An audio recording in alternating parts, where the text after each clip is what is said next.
Bonjour tout le monde. On se retrouve aujourd'hui pour une nouvelle vidéo, une nouvelle leçon. En l'occurrence, une leçon de lexique qui concerne les synonymes. Donc, aujourd'hui, on va voir qu'est-ce qu'un synonyme, pourquoi est-ce qu'on va utiliser un synonyme et quelles sont les choses à prendre en considération quand on va utiliser un synonyme. Donc, on commence sans plus tarder. Hop, en premier, on a les synonymes. Qu'est-ce qu'un synonyme? Donc, un synonyme, c'est un nom. Les synonymes, ce sont des mots qui ont à peu près le même sens. Pas exactement, mais à peu près le même sens. Donc, ils ont bien sûr des différences minimes, mais on peut les utiliser. Et on va les utiliser principalement pour éviter la répétition. D'accord?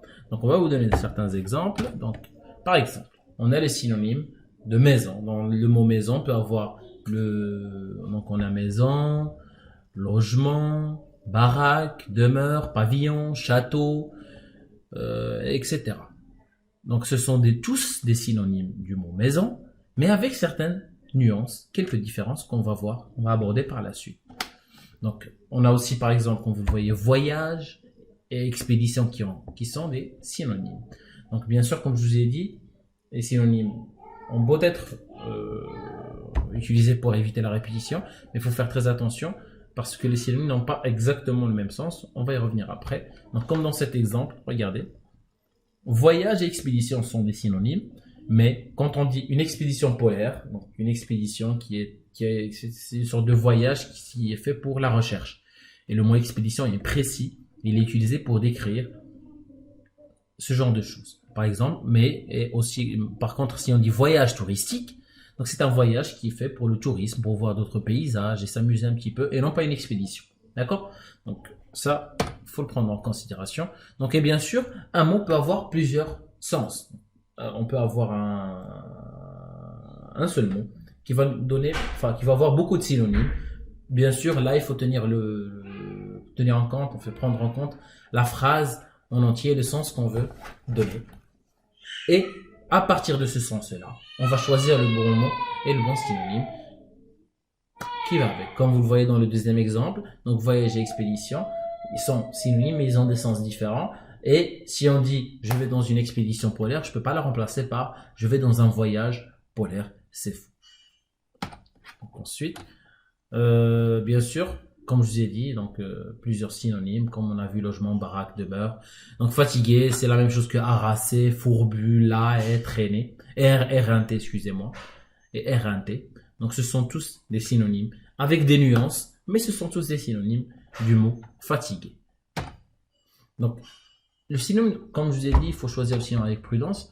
Donc on ne peut pas forcément utiliser n'importe quel synonyme avec n'importe quel mot, etc. Non.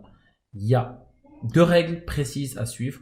Donc la première étant le sens de la phrase et la précision qu'on souhaite donner. Parce que quand on va utiliser un synonyme, on va prendre un sens, on va prendre un mot et on va le remplacer par un autre mot pour éviter la répétition, pour avoir plus de précision. Et ce mot-là doit convenir dans la phrase qu'on va construire. Donc, je vais vous donner un exemple. Donc, si je dis j'habite dans une maison, donc ça c'est une phrase. Donc, on a le mot maison. Vous voyez ici, c'est le mot qu'on va essayer de remplacer. Donc, si je choisis le mot pavillon, grammaticalement c'est juste, mais par rapport au sens de la phrase, ça ne l'est pas. Pourquoi? Parce que pavillon est un type de maison. C'est une maison grande, etc. Ce n'est pas une simple maison qui est petite. D'accord? Et c'est la même chose si je voulais utiliser manoir ou château. Je peux pas dire j'habite dans une maison et j'habite dans un château. Un château c'est une chose et une maison c'en est une autre. Certes, ce sont des synonymes, mais chaque mot, chacun de ces mots-là a une signification qui lui est propre. Donc, quand on choisit les synonymes, il faut être très très très précis dans ce choix-là. Deuxième chose, c'est le registre de la langue. Ce que je veux dire par le registre de la langue, c'est principalement à qui on va s'adresser, comment on va parler ou écrire, etc. Donc si on parle, ce n'est pas la même chose que si on écrit. Et si on écrit à une personne, une connaissance, ce n'est pas la même chose si on écrivait un livre, un conte ou une lettre administrative. Donc ces détails-là, il faut les prendre en considération quand on est en train d'écrire. Donc par exemple, si j'écris dans une lettre, j'habite dans une maison, je ne peux pas dire j'habite dans une baraque. Le mot baraque il désigne une maison, bien sûr, mais il est utilisé dans le registre familier.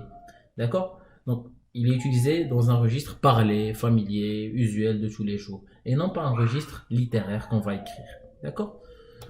Donc, ensuite, pour résumer, lorsque on doit choisir un synonyme, bien sûr, on peut rechercher sur Internet ou dans un dictionnaire, il faut choisir le synonyme qui convient.